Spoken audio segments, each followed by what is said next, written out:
Wait, she's crying because of that? Yeah. That doesn't make sense at all. Okay. That is so weird.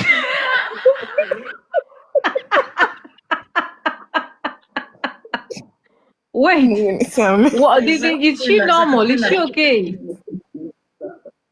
Why? No. Let me tell you, people are not removing money because they know that Solo is stealing. That's all. People loved that. People would support Nini. Yeah.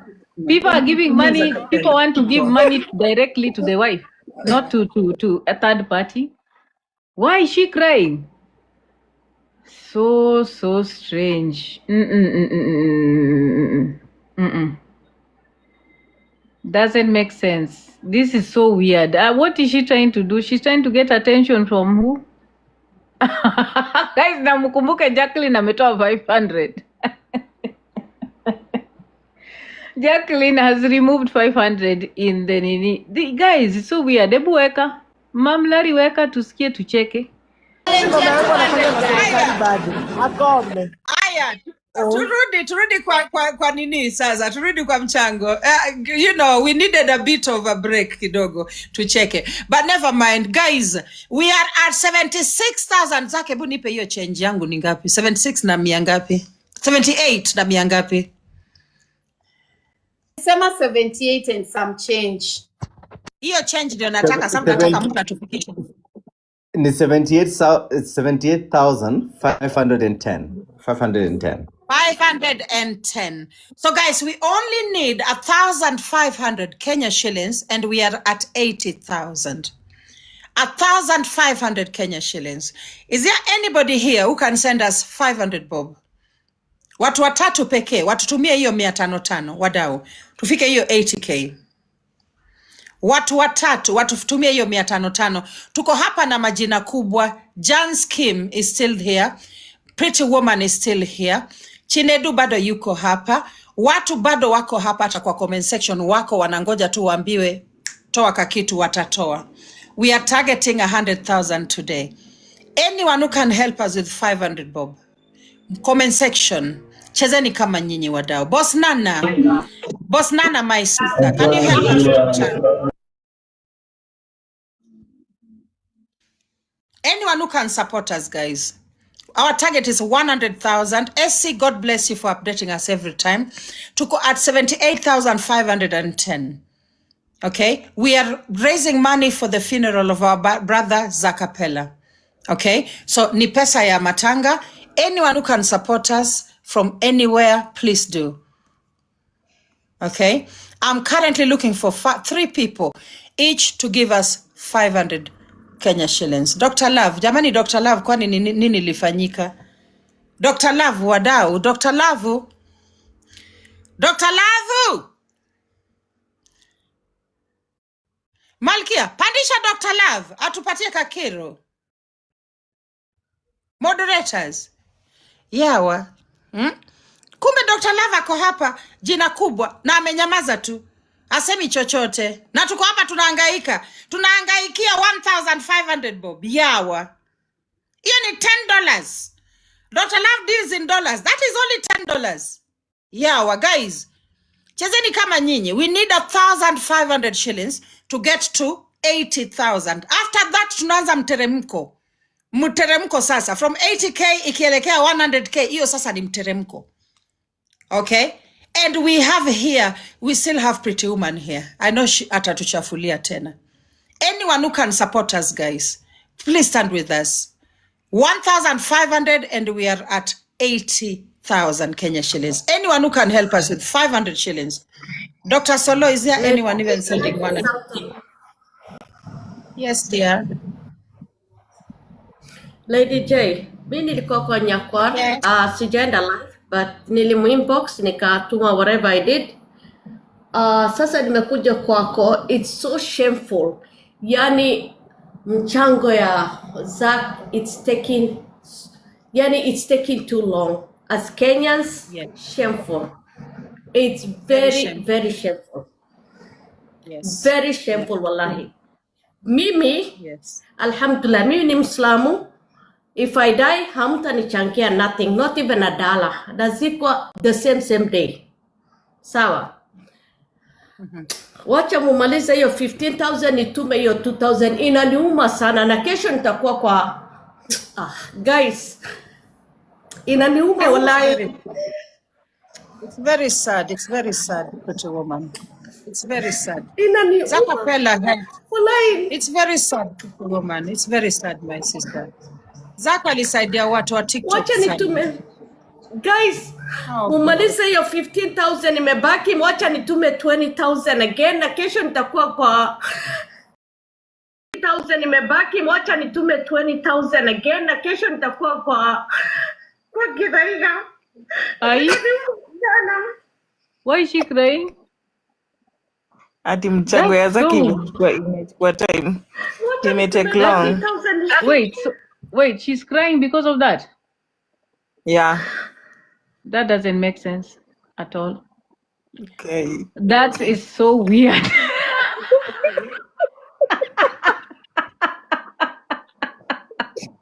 Wait, is she normal? Is she okay? Why? No. Let me tell you, people are not removing money because they know that Solo is stealing. That's all. People love that. People would support Nini. Yeah. People are giving money. People want to give money directly to the wife, not to a third party. Why is she crying? So strange. Doesn't make sense. This is so weird. What is she trying to do? She's trying to get attention from who? Guys, namukumbuke Jacqueline ametoa 500. Jacqueline has removed 500 in the nini. Guys, it's so weird. Ebu weka. Mamlari weka tusikie tucheke. Haya. Thank you, pretty woman, for standing with this family. It really touches me. It really touches me. Nitamzindikisha na 5,000. Whatever pretty woman comes, and if there's any woman that is here that will just tujaribu tumzindikishe. She's come all the way to support this cause. Tafadhalini kila mtu 100, 200, please let's push this to 30,000. Please. So basically, what Gushi is saying, guys, pretty woman amesema, yeah, it is very, very sad for her to watch how people, are not supporting this nini. Amesema anatoa 20,000. Gushi amesema 5,000. That is 25. If we can try and raise another 5,000 to support these two amazing ladies, ili to support tena familia ya Zak. Zak is no more. His family still need us. Wadau, what you guys have done for this to this family, we will never forget. Each and every one of you came, spread lies. Yeah, you will remember. We will never forget. So keep it on your record. And support yenye TikTokers who are ready to give Zakapela. Because Zakapela is a generous, kind person. Hatutasahau. That is all I can say. This is Anyway, so guys, the halftime show is so beautiful. I know Pretty Woman is gonna come back. She's very, very upset. Let her cry. Okay, so guys, we need 5K. 5K. Okay? 5,000. We need 5,000. Naenda kurusha hapo 1K. Alright? Nimekuwa nikirusha pesa hapo kidogo kidogo tukienda. Kekesha. I'm gonna send them 1K. LJ. Yeah. Yes. Yes, Alex. 5,000? Yes, I need 5,000, dear. You need 5,000? Yes. Who's that talking? On me. Nishuke nitume. Alex. Nishuke ndo tutume. Okay. Who the hell is that? Alex yule. Thank you Solo, so we are much. together. Be strong. Ni nani wanamjua anatoka Thank you which so much. country? Thank you. I also need Unaweza to tuma kwa drop. namba yangu. Yeah, I need Alex D Of umjui? course, I will Yeah, send you. Of send course, it I to I will my think send I you. number. know her. So much. You can drop send and then you come back request. I think Ni I nani know her. Paula? It's Paula. Only 5,000. Okay. Yara nimejaribu kushikanisha hii sauti Thank you. Kesho sisikii. mambo. Thank you, dear. Huu gusi. Si gusi. Wow, that was a wonderful halftime show by World Cup FIFA. Oh, that is Ati ni gee, that's si wa beautiful. Israel. Narudi. Sawa, baby. Haya. Haya. Yes, Haya, that was a drop utume, guide person. drop utume Sawa. alafu rudi. Alex, drop Watu utume alafu wamekataa rudi. watu wamekataa kutoa pesa guys. So Mumefikisha much. hao So watu guys, I'm sending 1,000 as well. Right elfu mia now, moja. we are pushing this, guys. Alekis anaenda kutunitumia hiyo 5,000 and then I simply forward it to Oh, ni Dr. malebo. Solo. Okay, so I'm sending mine 1,000 Kenya shillings. Oh, 1,000 Kenya shillings. nimeshikanisha. Thank you Ndio so sauti ndio nimekwambia sauti nataka kuleta. Thank you so much. Nishashikanisha. Hapana, Myra, you guys are here to destroy people's spirits. Wanadanganya, si ndio? Like anything bad in the community. This is Dera, very unajua generous gusi ni kind of nani? people. Good. Thank you so much. Ni That is aibu one of nisikie. our, should I say, Hujashikanisha hata sauti mtu akiongea. mwenye Mungu alituma hapa Niambie. kwetu asaidie wanyonge. Acha Gushi. God bless you so much. Not only for this, but for all the people, moms of cerebral palsy children, all our Ai. Chekesha.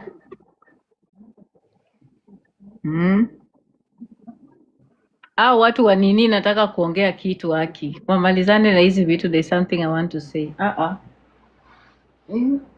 Sija analyze chai ya jana. Sijatoa maoni yangu.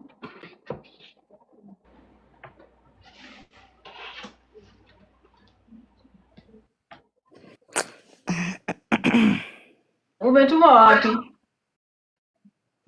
Ndoja. Jifunike na blanketi, kuna baridi.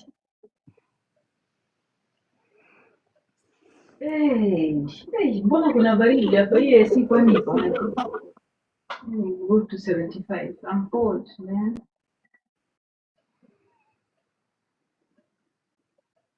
Yeah, I've turned it off. Just leave it at least kidogo. I'm covering myself with a blanket. support without ever asking for anything in return.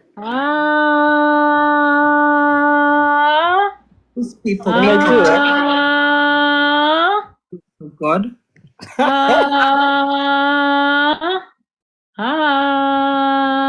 What? Wait, are you serious? What? You mean that's her?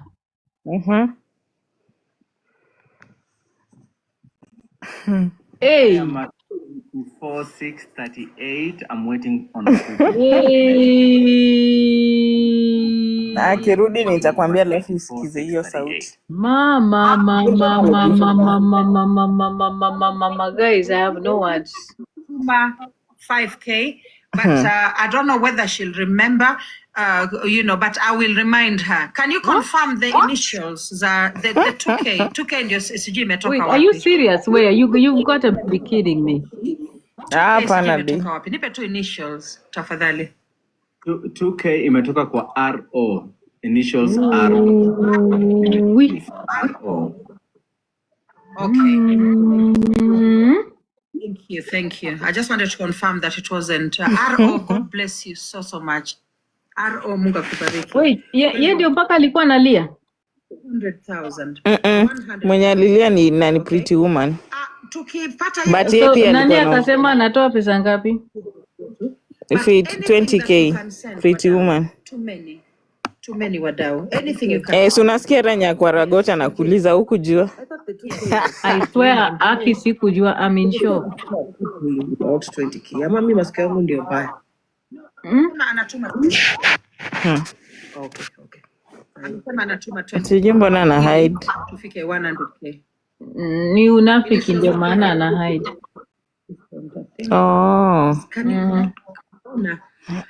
Dr. Solo, remember she sent Sana money hide earlier. na Can you sauti confirm kama inamuuza. ametuma hiyo? Huyo sio Pretty Woman. Pretty Woman amekuwa akituma pesa for a long time. Tumekuwa tukipeana na yeye unga for a long time. I know her initials. Huyo sio yeye. Hiyo 2K ni mtu mwingine. Yeah. Yes, anatuma 20,000 guys.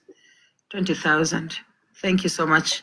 Yeah. So what is our balance now? I mean, the total that we have now. Confirm again. 500 and? It is 80. I'm just making sure. Ange kosa kusindikisha. Yeah.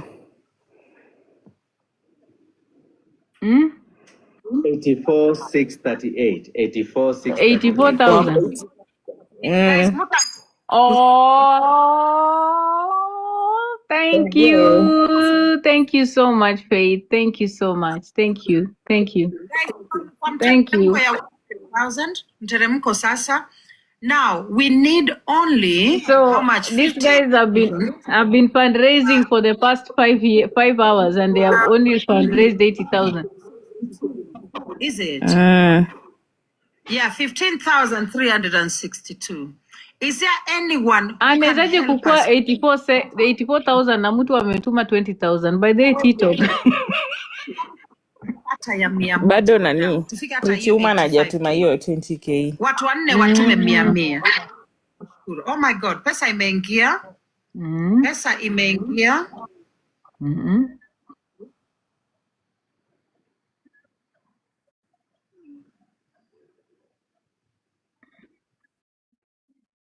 Absolutely. 5,000. Alekis, wacha afike kwanza. Ashatuma 5,000 guys. Wako na 10,000 nini? Pesa kwa M-Pesa yangu. Hamkutuma na ya kutoa. Ai. Next time utume na ya kutoa. Hey.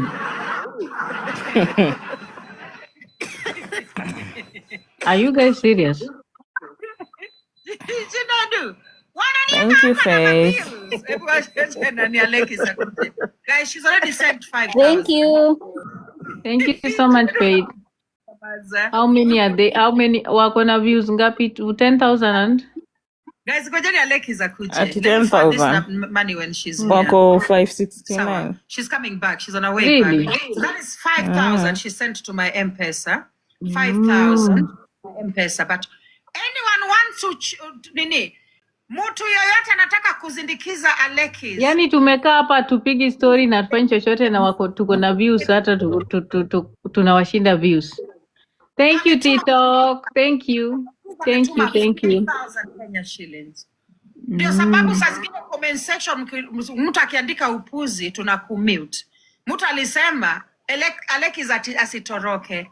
Alekis nikiwa nachangishia yule nani yule msichana mwenye alikuwa na cancer Rachel, unamkumbuka? Jina lake ilikuwa nani? Tulimchangia kwa Meru Pretty 1,000,000. Unamkumbuka? Jina lake ilikuwa nani? Thank you, Muhana. I love you too. Alekis, yes. From Team Lady J, Alekis was the biggest contributor with almost 50,000 Kenya shillings. Okay. Alitoa siku hiyo almost 50K, followed by Entrepreneur, who is a big supporter of mine. Entrepreneur was the next one at almost. Sasa tuingie tu kwa chai direct, because personally I don't want to talk about football, to be honest. This football can stress me. It can give me pleasure. What do you think, Mikebe? Pretty Woman ametuma 20,000. Tubaki kuombea. Hapo sasa. 20,000. Thank you, Mami Pig. LJ. Nimekutumia 5,000. Yes, Alekis, umetuma 5,000, nataka kuiforward lakini tupe 1 minute Pretty Woman naongee mami. Alekis, nipe 1 minute. Pretty Woman chukua mic. Thank you so much Pretty Woman. God bless you. No worries. Thank you so much. No worries. Nimetuma 31 ama? Nimetuma 31,000. 31,000. So far. 11. Anataka recognition. Less than 1 hour. Usikia amelia Mikebe, umekuwa wapi? God bless you, man. Alhamdulillah. Alhamdulillah. Na Nyakwara tawambia whatever I send. But anyway, I'm so emotional guys, like nimesikia vibaya. Continue being emotional. Yani, It's so sad. Pretty woman, imenuma sana. ingekuwa rahisi sana. Yani ingemalizika within less than 48 hours. Wallahi. Yani tungemaliza within 48 hours. Lakini but anyway, I did my best. Na kesho nitakuwa kwa Githaiga, nitawasaidia Solo. Me, I'm a family friend. Mimi nikikufa leo hamtanichangia, alhamdulillah. But guys, let's try to come together to saidiana as Kenyans. Please, please, please. Hii mchango ya Zack imechukua so long. Na Zack alikuwa anasaidia watu ya comment sect. Wacha tu nishuke. Shuka. Ya watu Zakapela. Zakapela Kesho nikikufa kusaidia watu. Hamtanichangia, but still guys. Check on gifters. Please. This that check on gifters. Please. Yani you come and gift here and then you want us to check on you. Like it's a choice. Are you okay? How are you doing? That means a lot to me. It has nothing to do with Malayan. We are here to mtujulie tu hali, mtuombee tu Mungu. I swear she's a drama queen. Your job. Wacha tunende guys. Bye for now. Be blessed. Bye bye, my darling. Thank you so much. Inshallah. Thank you. Guys, let me care. yeah, before you go, I'm expecting you. You're a nice person. He's a very nice person. Thank you. Guys, I am sending very nice. Yes. Thank you. Guys, before Pretty Woman goes, she's going, but let me say this. Let me say this We before love Pretty Woman you, goes. we love you, Mama. We love you so much. Shukran, Habibti. Alexis, nipe one That means a lot. You're a Nipe 1 second. Okay, Alexis, nipe 1 second, my love. Nipe 1 second. Alexis, nipe 1. Pretty Woman. Nipe 1 second, my love. Yeah. Alexis. Okay. Thank you. Ni kama kuna shida network. Okay. Pretty Woman, God bless you so much. Ingia job. Tusikweke hapa sana. But Kenya umesema imeguza sisi sote. Everyone on the comment section was actually sending you hugs because imetuguza na imetumiza sana. Thank you. Okay? Thank So you. guys, let us check on these people who came on this platform to support us. Watu wengi sana wamekuja hapa ili wafaidike. But there are a few people who have come on this platform specifically to give back. Check on these people once in a while, guys. Check on them. Okay? Yeah. Thank you so much. We are not asking, I'm not asking for much. Yani mtuombe tu. I'm not asking for anything, but just Nobody is going to pray for you. We also have our problems. We are going to pray for ourselves. Nani atimuwaombe, guys? Mkose kuomba kwenu uombe mtu mwenye amekuja tu kwa platform just to give by themselves. Like that doesn't make sense. Right. So far. May Zack so rest in peace. Amen. Bye. Bye. Bye. We love you so much. You're our friends. We love. Thank you. Alexis, I'm gonna put you up kidogo so that I announce. Alexis sent us 5,000 Kenya shillings, which I have already forwarded to Dr. Solo. Dr. Solo, can you confirm that you've received 5,000, not 100? 5,000. You're making it worse. Maybe you're making it worse. Yes. 5,000.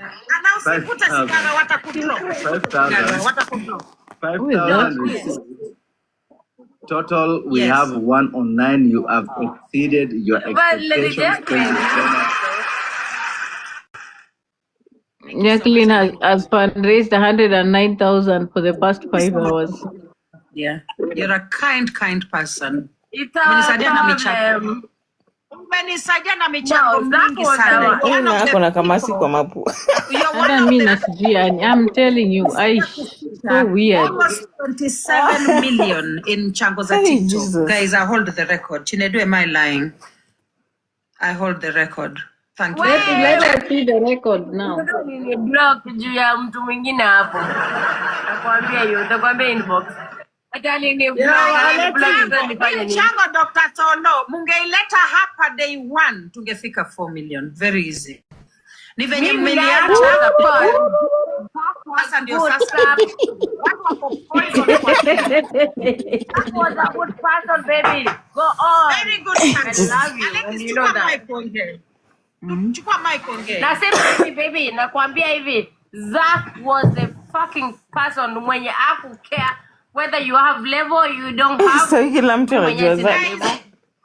Guys, Zach was a person who can help anybody. Comment section, everybody. Wait, Thank you so I'm much. telling you. Zach was a person, a very person. Okay. I think, Mam Larry, we've had enough. Let me say what I wanted to say. Okay. We've had enough of that fundraiser. But I must say, I'll say this, Kenyans, I'm very proud of you. You have started opening your eyes and you're paying attention to where your money is going. Thank you. We had said money should go to the widow and any other third party. So thank you, Kenyans, for doing what you are supposed to do right. I'm very proud of you. There are only few people who still are trying to, of course, we know the TikTok cartels. They are going to be part of this fundraiser so that they can get their cut. We know that is how it works. It has always been because they want to make sure they can be, part of the system where they are benefiting financially. We know that. There is very few fundraisers by the cartels are done when they are not getting their cuts. They always get their cut. So anyway, I wanted to give my opinion about the conversation that was going on yesterday about, what is her name? JB Kiparangoto. And I'm just saying that 2026 is a very, very, very strange year. I told you this is the year of reckoning. I remember this woman one time when she had exposed and she was going on her live. Hi Mumbi. She was going on her live to put the photo and picture of Nyako's nakedness on her platform. And she did it several times to a point that I was completely disgusted and I told her to stop doing it. And I think I hosted a live and told her that you cannot do that to a fellow woman. It is wrong. It is disturbing. And she kept on telling me how that can never happen to her. She's careful.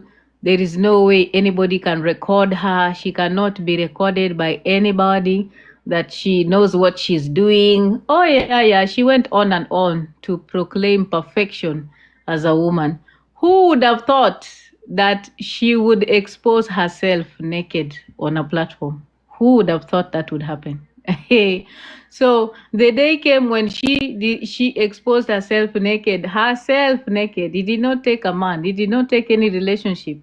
But she did it to herself. Exposed herself naked on a platform. And her nakedness is now out there. That's why I tell you, as women, we've got to be very careful of the things we say and the things that we do to other women. Because you know what? If you live by the sword, you shall die by the sword. Let nobody come talk to me about feminism on this issue. I think I have done enough awareness to women on this platform. If you people choose to make some decisions about harming other women, don't expect people to come protecting you. It's a choice you have made. Whether you decide to dispute it or whatever, at the end of the day, revenge porn affects women thoroughly. And I could see she was affected yesterday. The woman was all over the place. She didn't even know what to say, what to do. She was, Mara AI, Mara Photoshop, Mara it's just a recording. Then she was going all over trying to bring again Pesh nakedness. She was all over the place. You could see it is trauma. It was a clear trauma response, So I feel like at this moment, we need to pay attention to what is going on this platform. This year, I feel like there's something going on this platform we should not ignore. I feel like it is a year of reckoning for people that have been very, very vicious and violent on this platform. And there is, oh my God, guys, Spain almost scored anyway. Let me just leave it at that. So I was going to tell you, that is my input on the matter. Thank you, Tasha. That is my input on the matter. So don't claim, it is a black panty.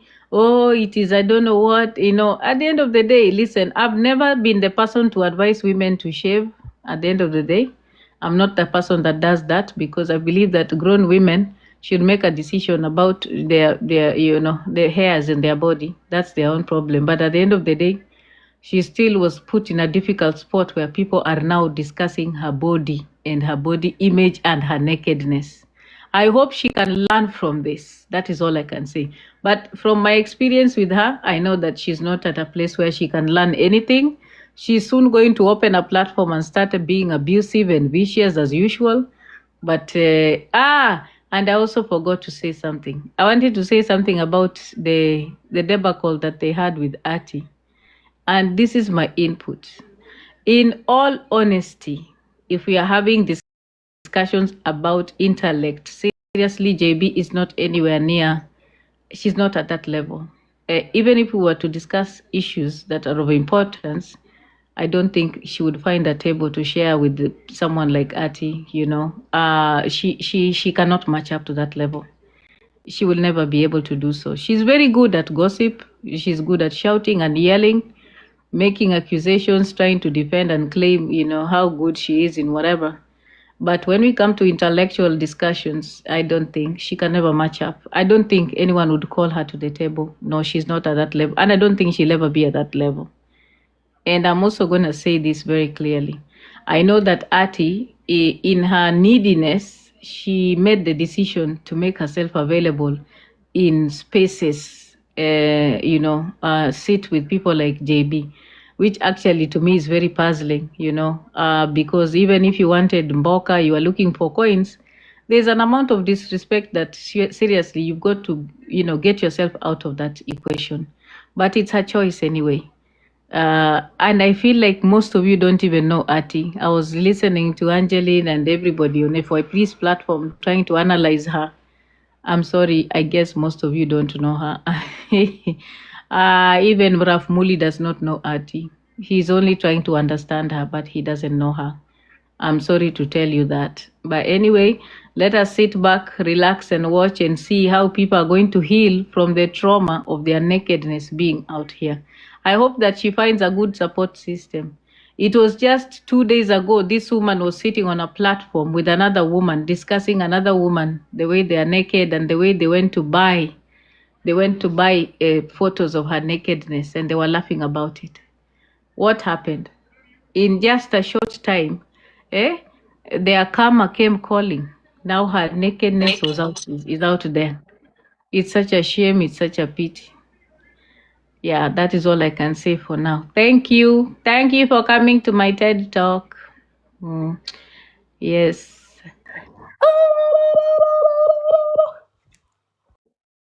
Thank you.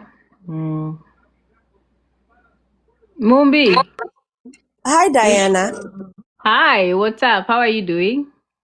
I just have 2 questions for you, please. Yes, hi, I'm Mukebe, open to and hi, Mel. questions.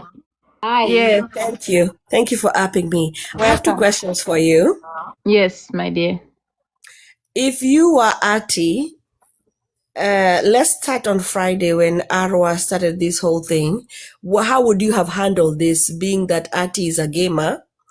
And 2, I want to find out from you, why are we as strong Black women in diaspora unable to coagulate and support each other? It feels like there's this thing where we fight. Whenever we see a strong Black woman that's from Kenya or Africa in general, we want to fight them instead of supporting them. Because me as Mobi, I want to be supportive, indiscriminate of what I don't have to agree with you, Diana, on everything. But if I can agree with you on some things, like I agree with you on women supporting women, I want to agree with you on that one. Nonetheless, and everything else beside that, I don't care. You know what I'm saying? Like, can we just be there? Can we agree? Like, you don't have to support Mombi fully. You can just say Mombi is messy, whatever. But when it comes to an issue, especially like in politics, economics, and things like that, you can support me and discriminate. How can we move forward? Thank you. Wow. So anyway, first of all, before I answer you the question about why women don't support other women, could you kind of give me a little brief of what happened with Arwa and Ati? I don't know much. I don't even know what happened before I answer that question. So for me, in my estimation, because I'm a big supporter of strong Black women, I was there that day when this whole fight between JB, Arwa, and Ati started. And because I move in pseudo, I gift in pseudos. I don't gift on my main platform for a reason. Because I don't want people to think, like, if I support you, Diana, and I hate Nekebes, if I come here and gift you, then people are going to think, da da da da. So anyways, I went there. And the way the fight started, to be quite honest, Ati and JB were very cool until Arwa joined. Okay?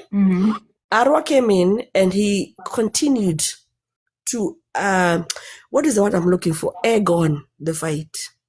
And for a minute there, what seemed like 30 minutes, Arwa and JB continued. Now, I'm not friends with these people, just like I'm not friends with you. We're not DMing, whatever. So I can give my opinion as an independent person.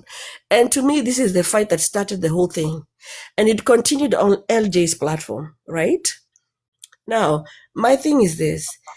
Whether I like JB or not, whether I like Ati or not, this is not even serious. But how can we, as women in diaspora, meaning JB and Ati, continue to support each other bila hizi vita za ovyo? I feel like on this platform, let me just explain to you the dynamics on this platform. Most of us find it difficult to support each other because we are okay supporting men, unfortunately. The majority of women on TikTok from the Kenyan side are okay with supporting men. They prefer to support men. They prefer to be on the good side of men. It gives them some sense of security. It's just it's a patriarchal construct, which is very unfortunate. We have seen that so many times. The majority of gifters on Kenyan TikTok platform are women. The majority of givers of money are women. But we don't really give to fellow women. We give to men. We support causes by men. We like to be appropriate in men's book. We are careful with men. We want to make sure that they do not dislike us. We host men that are violent. We host men that are abusive to women. It is a common practice. And so what usually happens is that there's this group of women that have made a decision to support men. And they have women that now have to support them because they're like, for example, I'll give you, why do women on this platform support Big Daddy? He should not be supported by women. In a normal setting, women should not even be sitting with him on a platform. Like me, with my values that I have, I cannot host Big Daddy on my life. I would never host. Yeah, exactly. So the values I have and the things that I cherish, I would never host him on my platform because this is a person that has abused women, degraded women, dehumanized women. That is a normal setting. But you will see the women that are most educated on this platform hosting him, giving him money, getting him out of jail, paying his rent, buying his food, microwave. You understand? And coming back to bash us when we call him out for his Absolutely. violence. And it's not just him, by the way. Yeah. Diana, I want to be very fair as I say this because Big Daddy is from your community. I want to put Steve Nice in that mix because he's also, put Steve Nice in the mix. Put Peter Kioi in the mix also. All you these understand? men that devalue all these women. men that are on this platform, look at them. They have done horrific things, but women have gotten these men out of jail. Women have fundraised money to pay their rent. Women have said that they need to protect them. Even when you arrest them and get them in jail, to prove a point to Diana Ross, they will remove these men in jail, they will pay their bail. So a lot of women on this platform, especially the Kenyan TikTok side, there are women that I'm telling you, and unfortunately, in as much as we talk about feminism and we are trying to support women, there are still women that have come from disturbing backgrounds. The reason why other women do not support other women, and I'll talk about our community, the Luo community, because most people don't understand what happens. Because you've heard and seen this narrative, Mumbi, about Luo women not supporting, each other. I think you've heard this so many times, that, oh, Luo women don't love each other. You Luo women, you are full of hate, you don't love each other. Let me tell you what happens, or what happened. The reason why we are like this today. Luo women have a very disturbing history. Most of us, if you pay attention to our history, we have come from families that were either polygamous. In a polygamous setting in the Luo community, there was competition and strife. And the settings in the polygamous family were different. Either in the earlier days, even our grandmothers, you would find that if your grandmother could not have a child, she would bring her sister to be married to her husband. You get it? So we are children from, Yes. we are descendants of strife because of polygamy. That strife spiraled hate. And the polygamous setting did not give a voice to women in the Luo community. Most of the cultural practices most of the cultural practices in the Luo community ended up with women cleansing through sexual intercourse. Oh You my get God. it? So Yes. this is where the Telburu comes from. Yes, this is why the Okay. hatred is amongst us. I'm telling you. Now I'm giving you the history so you understand. So, first of all, if you did not come from a polygamous family, you came from a place where your mother was a second or third wife. Or if your mother was not a second or a third wife, you came from a setting where your father was very abusive to your mother. And your mother could not live because your mother's mother and father wanted her to stay in marriage because marriage was an important thing for our mothers and our grandfathers during those days. So we experienced the violence that was being meted to our mothers firsthand in the homestead. You get it? That is now the Luo community setting. When a Luo man wants to build a home, he will have sex with a woman. Jesus. Yes, when a Luo man has found land to buy, he will have sex with a woman before he pays for that land. Do we have choices? Yes or no? So, like at the end of the day, it would happen in a setting that maybe you are very not aware of, but in some settings, especially the home, the village homes and lands, you will be aware and you will be told. So you are aware. So most of the time, you are married into a home, but then the ritual and cultural practices of the dirt that they had performed will end up on your body as a woman. Yet you are a visitor, you are a guest in that home. You get it? So if you believe in spirituality and spiritualism, you end up carrying and cleansing the dirt of a community. You carry that burden. If you are talking about ancestry and spiritualism, so your body is used to do the cleansing of that land. When a woman, the child dies, in the Luo community, the traditional Luo community, I'm talking about Homa Bay because I don't know if it still happens in Uganda. If you lost your child, your husband would quickly have sex with you to help you get off the period of mourning. You get it? Yeah, that's shocking. If your mother died, your husband would have sex with you when you came back home. If his mother died, he would come back and have sex with you to appease the spirits. You know? Yes. That so is if you sad. lost, yes. So the body of a Luo woman has been brutalized by patriarchy. So now come back again. Your husband dies, okay? In the Luo community. When your husband dies, the brother to your husband it inherits you, which means they consummate and affirm your stay in this home by marrying you and having sex with you. Yes. So that means, number one, you cannot leave this community to go and get married elsewhere, even after the burial. Yes. So they lock the opportunities for you for freedom, for your liberation, to start a life somewhere else because you belong to this land. And this is why the other day when I was talking to Luo women, I was teaching them about culture and I was telling them the significance of bride price in the Luo community. It is very, very big. Because it is the bride price that has then connected with wife inheritance. Because when the wife inheritance is happening, the man does not pay bride price. He just has to consummate this union. Jesus. Yes.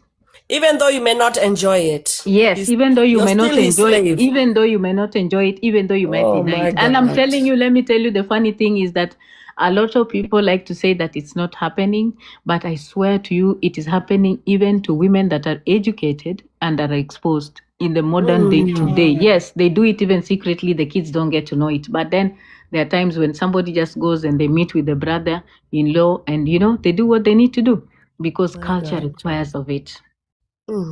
So now the woman, it was supposed to stay and remain married in this home because now you belong to this home and you did not have an opportunity to live.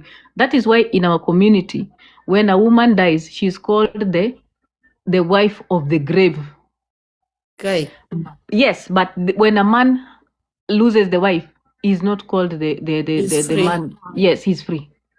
So basically, as a Luo woman, you're born a slave from the day you are born a slave. You get it? So okay, thank you. Most of us have been struggling with the effects of what our grandmothers and mothers went through. We are getting to free ourselves from that. You get it?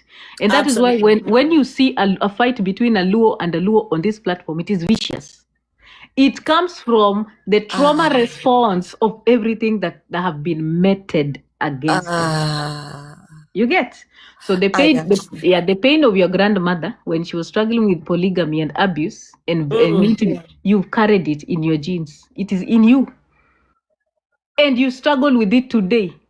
So that's why we talk about exposure. We talk about education. We talk about traveling, get out. And we talk about not normalizing, the yokes and cultural practices that silence you as Absolutely. women. And that is why for me, when I got married, I said no to bride price. I said, I told my partner, even my mother said the same thing. And she's a mix of Maasai because she said, forget that nonsense. Diana, I was born 5 cows. Yes. So you see, any slave. so you see, and if you pay attention, so many women don't understand how dangerous it is to even cherish the idea of bride price. People don't know that is a cultural practice that actually connects you with these people, the homes and their ancestry. You see, their descendants. You are beginning a journey where you are making a pact with their ancestors. You get it? Because marriage is an oath. People take oaths when they get taking marriage oaths. Dowry, those are oath-taking things. You see, naming, oath-taking. You get? That is why you see in the Luo community, when a child was born in the city and the child is crying, you will be taken back to the village. Like me, I was taken back to my village when I was born. I was born in Nairobi Hospital. But when I used to cry a lot, my mama took me back to the village with my dad. And he took me to my grandmama, Juliana. It's like this child, since she was born, she's just crying. She's crying and cannot stop crying. Then they had a naming ceremony in the night where they called all my grandfathers and all the people that had died before. And when they arrived at my grandma Juliana, I stopped crying. Wow. If there's anyone from my village who knows my grandmother Juliana, and they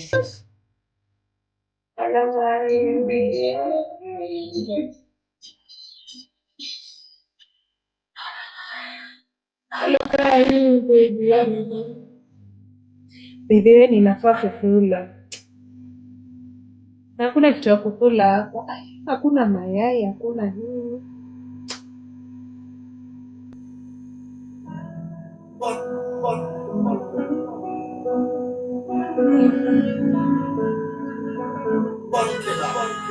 Kunywa chai, sitaki chai.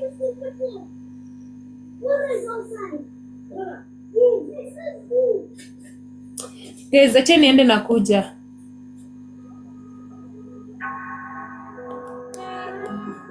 Bye.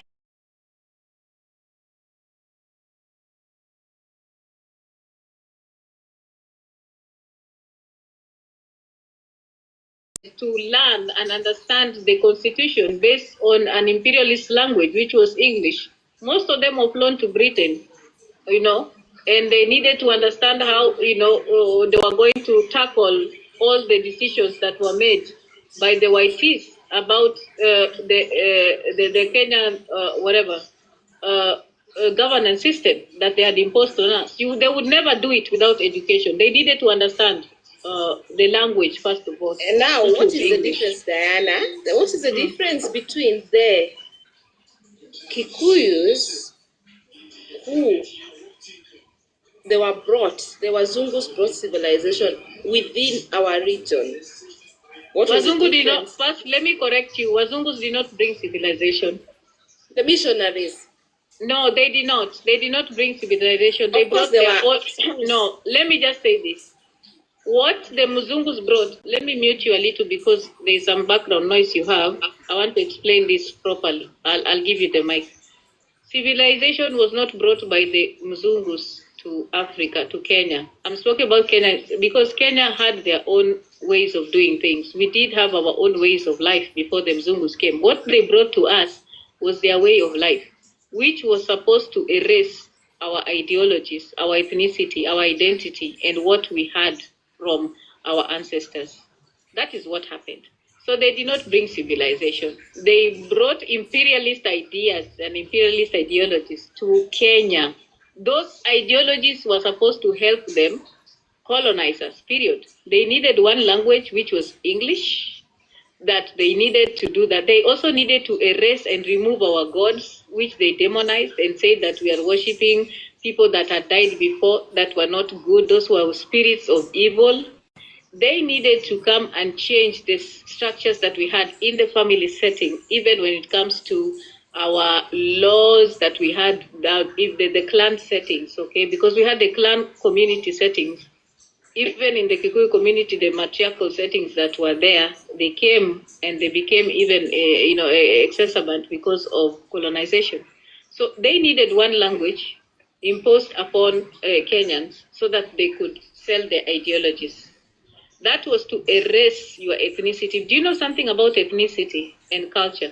Is that as a Kikuyu, when you're worshipping Ngai, the connection is very clear because Ngai is from your ancestry.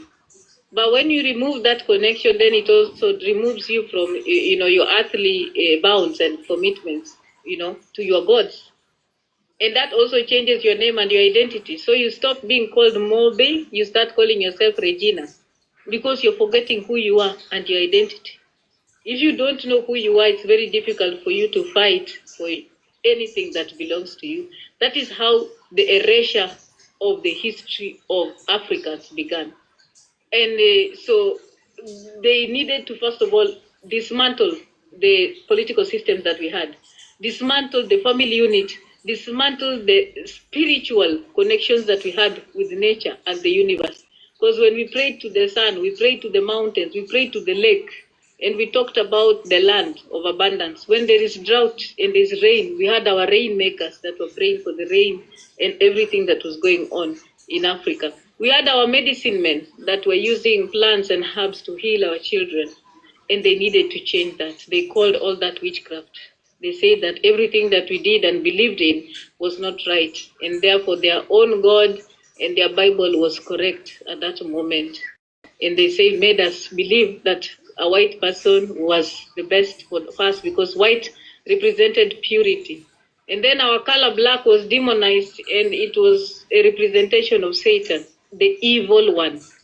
And that is how we ended up being seen as second class when it comes to humanity and race. That is why black has been demonized.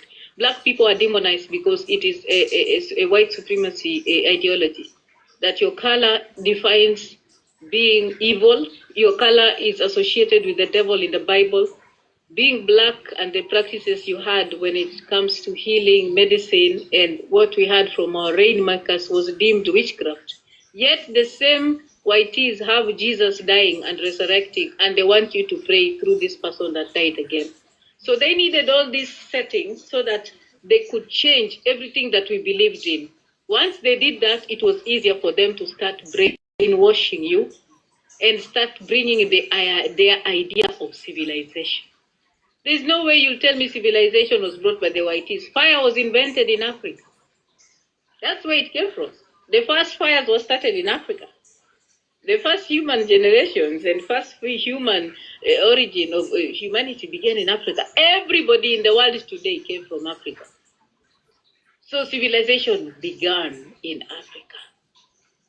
So they needed to change. And by the way, so when we talk about Waitis being barbaric and the barbarism coming from Waitis, we are doing it so legitimate because we understand everything they did to come and plunder our resources was done systemically.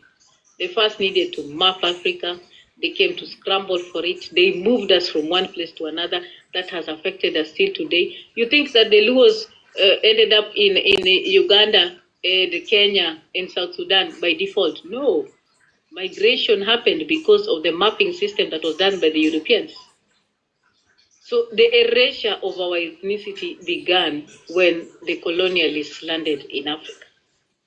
So civilization was in Africa, by Africans, for Africans, and it needed to be removed so that the idea of civilization imposed by whites was put upon us. And that is why today you see a lot of you hating the mud huts, saying that it's for poor people.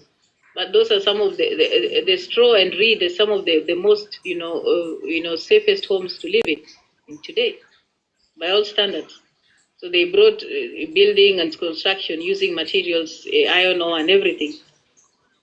So we've changed for sure, we have. But most of us are still embracing those white ideologies. And there's really nothing we can do apart from the fact that we need to pay attention to what is happening to us as Africans in terms of leadership. That is where we are stuck.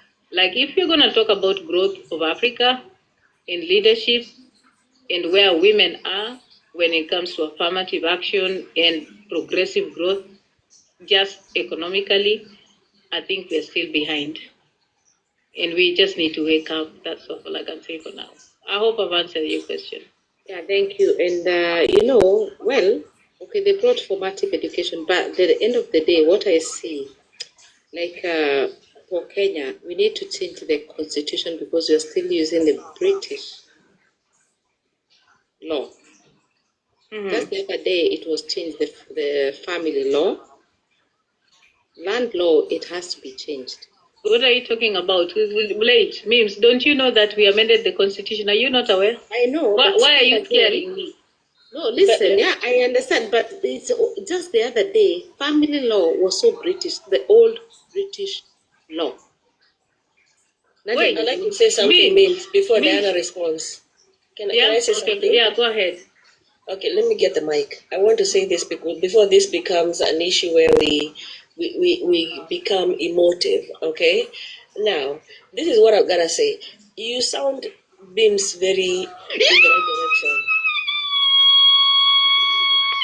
Dada, nataka wewe live yako unatukoma wewe mwanamke. Okay. We're not going to have an emotive conversation because we are women who are diasporans, and this is where we're going to go. So let me suggest this. For me, we're Diana, mute.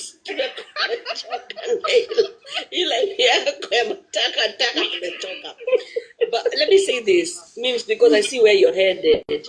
I'm going to challenge you as a Kikuyu woman, and I'm going to challenge Diana as a Luo woman, okay? Mm-hmm. What have you done within your community to educate yourself, unlearn, relearn Code, unajua siwezi ita Max atoe amelala. Tumuelewe tu. Huwa anaamka mapema kufungua live. Amelala guys. We take for granted the fact that Kikuyu, Mtu anawezaenda tu kimbikimbi. Like 10 major tribes, we speak on behalf of 30 other tribes that are not represented. But the question is this, Mim, since you wanted to bring it up. What have you done within the Gikuyu community to educate yourself on basic Kikuyuism? For example, if you want to unlearn the neo-colonialistic ideas you're representing here today, because they are neo-colonialistic, have you learned the fact that the Kikuyu people had their own calendar before Mzungu ingie? For example, my name, and I can proudly say this because both of you bear colonial names. My name, Bombi, it represents a mother and a creator. I am the most prominent of all the Gikuyu people, even before Gikuyu. Because Gikuyu, even though he was a father, She was not a creator. I am a creator. Now I'm asking you these names. Have you even learned the Kikuyu names of January, February, March, April, May? Your calendar is based on Mzungu. Your idea on civilization is based on Mzungu. I'm sorry, I'm trying to say how many minutes are remaining till the end of the game?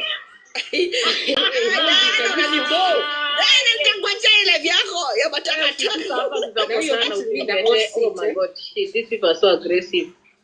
I don't even understand. Unaenda wapi? Koma kama. Mimi nataka kuchallenge hata we Diana. When you give me time, come on, we're trying to okay, but I'm challenging both of you, but tuna watch soccer, so I'm asking both of you within your community. Mombi. Okay, so Mims, let me land my plane. Okay, with both of you, me being the moderator of the comment section right now, what have you done within your communities to educate yourself about your own culture, or is your ideology of civilization based on the Mzungu? Because what I want to see, Mims, is you opening a platform, Diana open a platform, and say, Luos, come here, let's learn. Mims, I want you to open a platform, you say to the Kikuyus, let's learn together, even what you don't know. No, that's expecting too much of us. Like, I mean, we really try. Sorry. As much as you are trying to judge us, we try. High expectations, sorry. Yeah, guys. No, we try. Even you are in a position to do that. You know that. Like, I did that, and nobody responded, Diana. Nobody responded. Ask them. Listen, and you talk about us being speakers. Some of us are speakers in a global perspective. We are not just the speakers in the South Africa. No, like seriously, like issues about culture and everything. Some of us do it in a different level, and of course, I have really tried to use my platform to talk about culture a lot. I do so. I talk about it a lot. I do. I don't know. It's just that sometimes, on this platform, we all know there are things that people like to subscribe to, which is disturbing. And in as much as we try to put education and use this platform, you can see the response. Sometimes when we're having serious discussions, people don't really chime in. Absolutely. Yeah, and it's sad. It's sad. And it's diabolical. Mm-hmm. So, because we'd rather sit here and talk about Mims Kinembe. It would be over 20K people, but when we're talking about Luo culture, it's only 288. If I start screaming now, this live will have 5,000 people. If I start saying that I want you to expose somebody here, you'll see the viewers shooting to heavens right now. Yeah, so that's yeah, and that is also another reason why we should be, worried, because it means there's something also wrong with us as a people. So why didn't you consider us, Diana, when you wanted to open your platform? Why didn't you consider us? You wanted celebrities. Are me and Mims not celebrities enough? What do you mean celebrities? The day you wanted to open your platform, and you said you're bringing somebody important. Are we not important enough? No, you are. Actually, I'm the one. But you never invited me to a platform and said, let me call the Queen of Agikoyo land, let me call the Queen of Tesla. Listen, just recently, I'm planning to host people from Africa on my platform. Oh, wow. Yeah, okay. I'm working on that. And so I'm hoping to bring in Kenyans of sound mind. Breaking news, Zubeida, Amka. So I want to make sure I can host, because most of the time when I go to their platforms, they say that they would want to come to my platform and listen and be part of the conversations, but they usually find it difficult because I speak Swahili all the time. So when I tell them, it's because I'm not hosting you. If I was to host you, I would really just not speak Swahili. I would speak English, at the end of the day. So that's what I was trying to say, that, Swahili is something I do when we're just ourselves as Kenyans. But moving forward, I believe I'm going to use my platform to have discussions, especially on geopolitics in a global perspective. Those conversations are narrative. Yeah. I want to say something, yeah? Since I came into TikTok, I have learned about different cultures. Hata kama tumesoma now, from nursery to, I'm getting deeper, going deeper to understand everybody's culture. And that actually has helped me. It has really helped me because I'm understanding everybody and who is who, how to relate with everybody. No, no. And it's a good thing. It's a good thing. Two Spain. Yay! Wamescore? Ya pili. Are you serious? Mel, for 5 hours tumekuwa kwa hii live. Mel, uko poa? At the offside. Oh shit, it's offside. What the fuck? Imagine 5 hours later. Now why was this person offside? Jinga. Dr. Judy Sasa. Why was this guy? Why was he offside? What happened?